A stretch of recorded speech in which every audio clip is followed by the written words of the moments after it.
Yo tengo una pregunta. Sí, doctor. ¿Cómo llama? Para la doctora. Es claro que ya mencionó que no hay un registro de las neoplasias en México. Parece ser una cosa grave, porque las cifras que nos mostró podrían ser más todavía, los gastos podrían ser mayores si tuviéramos realmente un registro y conoceríamos exactamente cuál es la situación financiera de esta neoplasia en México. Debido a esto, ¿por qué usted cree que no se ha llevado a cabo un registro nacional cuando sabemos que podemos en este país hacer esos registros? Sí, gracias.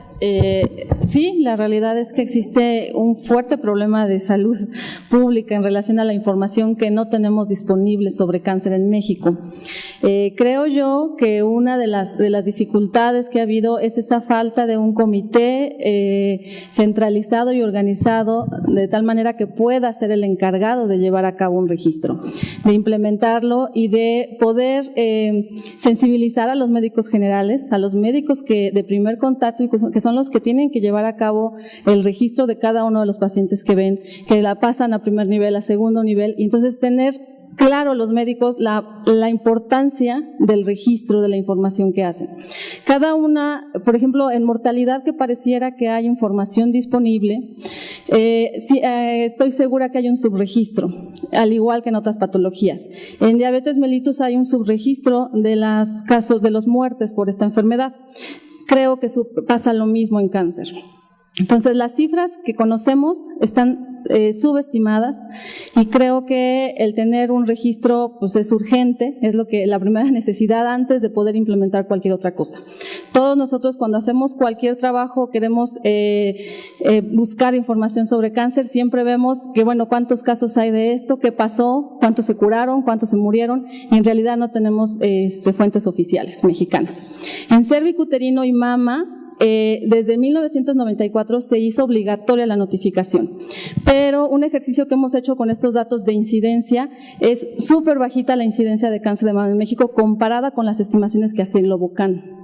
Entonces, cuando intentamos proyectar número de casos en los próximos años, pues parecería que tampoco es un súper importante problema de salud pública, pero todos lo estamos viviendo, está incrementando el número de casos y los factores de riesgo que tenemos pues son muchos como para que los casos se sigan incrementando. Entonces, pues sí, habría que sensibilizar, habría que tener un grupo, un comité encargado de generar esta fuente de información. Sí, doctora. Tenemos que… Bueno, gracias, doctor Plancarte. Yo quiero aprovechar la presencia de una epidemióloga experta en esto y del señor director médico del instituto para hacerles una pregunta a los dos. Evidentemente no tenemos un registro y todas nuestras estadísticas están un poco en relación o nuestro planteamiento a lo mejor está en relación a lo que está sucediendo en otros países donde se tiene un mejor registro que no es del todo completo. Sin embargo, todos vivimos que se ha incrementado el número de neoplasias y que además el tipo de neoplasias son neoplasias avanzadas las que vemos. Entonces, ¿cuál es la posibilidad, cuál es la estrategia que el país pudiera plantear y que el instituto como líder de manejo del paciente con cáncer pudiera analizar y plantear en relación a la prevención? Estos programas de tamizaje son factibles con las primeras 4 o 5 neoplasias más frecuentes en México y obviamente cuál es el área de extensión, hacia dónde deben ir encaminados este tipo de programas. Si me permite, doctora, voy a empezar al revés. El tema del tamizaje. Saben que el tamizaje ha sido exitoso cuando se lleva a cabo de manera adecuada, oportuna y con gente experta. En nuestro país tenemos algunas debilidades en nuestro sistema de salud que no permite un buen tamizaje. Pero mama es un buen ejemplo. Para poder impactar en la disminución de la mortalidad de cáncer de mama, como se reporta a nivel internacional, debemos tener una cobertura de más del 70% de las mujeres sujetas a riesgo. Más del 70% de cobertura. Esto es, de acuerdo a la norma oficial mexicana, donde se determina que a partir de los 40 años se debe hacer mastografía ultrasonido, pues debíamos tener una cobertura de más del 70% a este grupo de mujeres para poder impactar en la disminución de la mortalidad. Sin embargo, a pesar de los múltiples esfuerzos y debido a la falta de recursos humanos calificados, nuestra cobertura apenas rebasa el 30%. O sea, ahí tenemos un problema de salud muy serio. Respecto al registro patológico, no hay en esto uno actualizado, tenemos uno, el antiguo registro histopatológico de cáncer, que era en función de casos registrados, que se dejó de hacer en el 2001, no me parece, 2002 se dejó de hacer, hay un antecedente, se hace un esfuerzo muy grande, el INCAN está atento a ese compromiso y en estas fechas se está construyendo un área, consideramos muy potente, multidisciplinaria, todo un piso de la torre de investigación para poder convocar a la sociedad civil, a todas las organizaciones médicas, a diferentes organismos, tanto gubernamentales como no gubernamentales, para poder integrar un grupo realmente potente y poder hacer un registro oficial. Sin embargo, yo creo que aquí estamos dejándole la responsabilidad a los médicos generales. Los médicos generales difícilmente tienen un programa de capacitación continua, difícilmente se preocupan ellos por su problema. ¿Y por qué lo digo con esta seguridad? Porque el tamaño de neoplasia, por ejemplo, para cáncer de mama, que nos llega a cancerología, el tamaño promedio de cáncer del volumen tumoral son 6 centímetros. Y cuando le preguntamos al paciente por qué no la regañamos, por qué no fue al médico, en promedio ha visto 6 médicos, de los cuales el 90% son médicos generales. O sea, ahí tenemos un problema de infraestructura de salud en nuestro país, que parece ser un poco complejo, pero se está trabajando en ello para lograr algo a mediano plazo. Sí, doctora, ¿quiere agregar algo al respecto? No, solamente recordar que sí, que el INCAN tiene el compromiso, incluso la designación de la Secretaría de Salud para implementar el Plan Nacional para desarrollar el registro poblacional de casos de cáncer. No es una tarea fácil, o sea, yo tengo un par de años en el INCAN y he estado con esto, el doctor Moar tiene, no sé, 5 o 10 años en esta labor y ha sido muy complejo llevarlo a cabo. Pero necesitamos este tipo de foros para poder sensibilizar y motivar a la gente a que registre como se debe de hacer. Doctor Cobiaba. Sí, doctor Herrera, la siguiente va a ser para usted, aunque no es de cirugía, pero usted como lleva las funciones de un hospital importante en México, yo le pregunto, primero sabemos que no somos un país que tenemos unas neoplasias como en Europa o como en Estados Unidos, Canadá. Sin embargo, los costos en nuestro país se han incrementado porque tenemos que ofrecer lo mismo que se ofrece en los países desarrollados. Un punto importante que tocó la doctora aquí presente es la duplicidad en las instituciones y eso incrementa los costos pues no públicos, ¿no? De la sociedad, que son los impuestos finalmente. ¿Qué plan cree que debe hacer el gobierno para que no exista esta duplicidad y esta pérdida tan importante de recursos de que un paciente migre de una institución a otra? Me parece que es una pregunta extraordinaria. Igual, voy a empezar al revés. La respuesta más fácil y más rápida y más eficiente para solucionar el problema es lo que ha propuesto el presidente: la universalidad de los sistemas de salud. ¿Qué significa esto? Que el paciente pueda asistir a cualquier área del sector salud a recibir la atención médica. Entonces los hospitales, los médicos, nos preocuparíamos por nuestra eficiencia. Tenemos que ser eficientes para atraer a los clientes. De lo contrario, pues tendríamos problemas. Entonces esa parece ser la solución a largo plazo. Yo creo que hay ahora indicadores de que podemos llegar a eso. Yo creo que los países con mayor desarrollo lo han demostrado que esto es lo que necesitamos tener y que seguramente se va a llevar a cabo. En nuestro país, el 70% de las neoplasias se diagnostican en etapas avanzadas y solamente el 30% de etapas tempranas. Obviamente tratar un enfermo con cáncer avanzado es extraordinariamente caro versus una etapa avanzada que sí se puede curar. Respecto a la duplicidad de funciones, efectivamente, cuando hemos revisado los datos, el 12.5 millones de habitantes asisten simultáneamente al IMSS, al Seguro Social o a cancerología. Cancerología está diseñada para pacientes no derechohabientes. Pues ahí tenemos un problema de una debilidad. Debemos tener más cuidados con nuestro criterio de selección, porque efectivamente, aunque el sector salud está dividido en Seguro Social, IMSS y Secretaría de Salud, SEDENA y otros actores más, todo el dinero viene de una sola bolsa. O sea, al final del día quien le cuesta es al país. Y ahora tenemos 12.5 millones de gente que está usando servicios múltiples. Ahí es un nicho de oportunidad que hay que trabajar terriblemente. Respecto a la calidad de la atención médica que deben recibir los pacientes, en nuestro hospital, en este momento, 48% de los pacientes reciben algún tipo de cobertura social, básicamente Seguro Popular. Y el segundo, tercer pagador es Cámara de Diputados para cáncer de ovario y para algunos programas especiales. Fíjense bien, 48% de los pacientes tienen una cobertura a través de Seguro Popular, gobierno federal, pero el otro 52% no.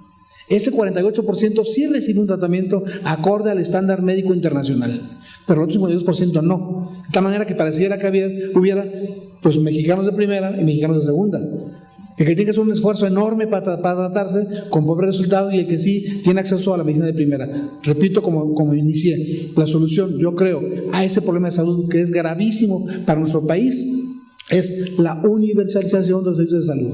Creo que esa será la solución, de tal manera que podremos administrar de manera eficiente los recursos, y será también una vía por la cual nos obligaremos como médicos a estar actualizados, a tener la mejor oferta posible en nuestro hospital. De lo contrario, si seguimos como vamos, lo más seguro es que no avancemos nunca. Y después de la libertad, por lo que más se preocupa la persona es por su salud. Entonces estamos ante un bien superior y estamos ante un problema de salud pública realmente grave. Parece ser que este proyecto federal pues tiene un compromiso a través de las diferentes expresiones del gobierno federal de que se concluya en este sexenio. Ojalá eso pudiera llevarse a cabo y entonces no viéramos esa evolución sexenal que hemos visto también en otras áreas en la paliación como un lastre que tenemos que innegablemente vivir, ¿no? La universalización de los servicios de salud yo creo que es el reto más importante en salud actualmente en este sexenio. Sí, la última pregunta es para usted, doctor Plancart. Por supuesto, la Clínica del Dolor en el Instituto Nacional de Cancerología podríamos decir que es modelo o digamos que está a la altura de cualquier institución de los mejores países en el mundo. Yo he trabajado y trabajo en algunas instituciones fuera del instituto, como es el Hospital Juárez, el Hospital GEA o cualquier otra institución que usted me quiera mencionar, en donde parece que las autoridades no tienen la misma visión que tienen nuestros hospitales. ¿A qué cree que se debe? ¿Falta de recursos humanos? ¿Falta de que la gente quiera tomar esta especialidad? ¿Qué pasa? Porque usted está hablando nada más de una población muy pequeña que es el Instituto Nacional de Cancerología. Pero ¿qué pasa? Nunca oímos intervencionismo en otras instituciones. Sí. ¿Qué pasa con esto? Yo creo que la explicación es multifactorial. Hay una serie de factores que pudieran estar explicando esta situación. Pero uno de los más importantes factores y de los más costosos. Recuerdo hace muchos años alguien decía en una reunión que teníamos de profesores ya de la cena después en Johns Hopkins, que la educación en Estados Unidos era muy costosa. Y decían que en México, estando yo allí presente, que era muy económica, muy barata. O sea, por ser laica la educación. Y voy recordando este pasaje porque después de estar discutiendo en que la educación también aquí tiene sus costos, una de las esposas de uno de los profesores dijo: cambiemos de tema porque les aseguro que lo más costoso es la ignorancia. Y yo creo que la ignorancia que tienen muchos de nuestras autoridades en diferentes hospitales les lleva a no participar de esto, que realmente la implementación de las unidades de dolor y de cuidados paliativos ahorra recursos a las unidades, ahorra días cama, ahorra sufrimiento, ahorra días entradas, que lo han visto muy bien, y aquí está el doctor Herrera ahora con su responsabilidad como director médico. ¿Cuánto se ahorra la institución en un adecuado manejo de los fenómenos que requieren paliación? Llámese alivio al dolor o llámese alivio a otros síntomas, ¿no? Y yo creo que la falta de información de estas personas es una de las situaciones más difíciles de romper esa inercia, ¿no? Creo que ya está habiendo luces importantes a nivel nacional, ¿verdad? Se están subiendo a este tren diferentes actores políticos. Alguien me dijo, esto se va a politizar y no va a avanzar. Es que muchas de las decisiones de política la toman los políticos. Y yo les decía, no importa que se politice, lo importante es que se ejecuten acciones en pro de esta necesidad innegable, ¿no? Pues bien, señores, yo agradezco muchísimo a cada uno de los colaboradores que me acompañaron en este simposio, al doctor Cuauhllama y Angélica como parte de la presidencia y la secretaría de este simposio. Muchas gracias, doctora, muy amable por habernos acompañado, doctor Herrera, y a todos ustedes muy gentiles por su interés y su presencia. Muchas gracias y muy buenas tardes. Gracias. Urgente, es la primera necesidad antes de poder implementar cualquier otra cosa. Todos nosotros cuando hacemos cualquier trabajo queremos buscar información sobre cáncer, siempre vemos que bueno, cuántos casos hay de esto, qué pasó, cuántos se curaron, cuántos se murieron, y en realidad no tenemos fuentes oficiales mexicanas. En cervicuterino y mama, desde 1994 se hizo obligatoria la notificación, pero un ejercicio que hemos hecho con estos datos de incidencia, dificultades que ha habido, es esa falta de un comité centralizado y organizado de tal manera que pueda ser el encargado de llevar a cabo un registro, de implementarlo y de poder sensibilizar a los médicos generales, a los médicos de primer contacto, y que son los que tienen que llevar a cabo el registro de cada uno de los pacientes que ven, que la pasan a primer nivel, a segundo nivel, y entonces tener claro los médicos la importancia del México. Debido a esto, ¿por qué usted cree que no se ha llevado a cabo un registro nacional cuando sabemos que podemos en este país hacer esos registros? Sí, gracias. Sí, la realidad es que existe un fuerte problema de salud pública en relación a la información que no tenemos disponible sobre cáncer en México. Creo yo que una de las registro de la información que hacen. Cada una, por ejemplo, en mortalidad, que pareciera que hay información disponible, estoy segura que hay un subregistro, al igual que en otras patologías. En diabetes mellitus hay un subregistro de los casos de las muertes por esta enfermedad. Creo que pasa lo mismo en cáncer. Entonces, las cifras que conocemos están subestimadas, y creo que el tener un registro, pues es... Yo tengo una pregunta. Sí, doctor. Para la doctora, es claro que ya mencionó que no hay un registro de las neoplasias en México. Parece ser una cosa grave, porque las cifras que nos mostró podrían ser más todavía, los gastos podrían ser mayores si tuviéramos realmente un registro y conoceríamos exactamente cuál es la situación financiera de esta neoplasia en México.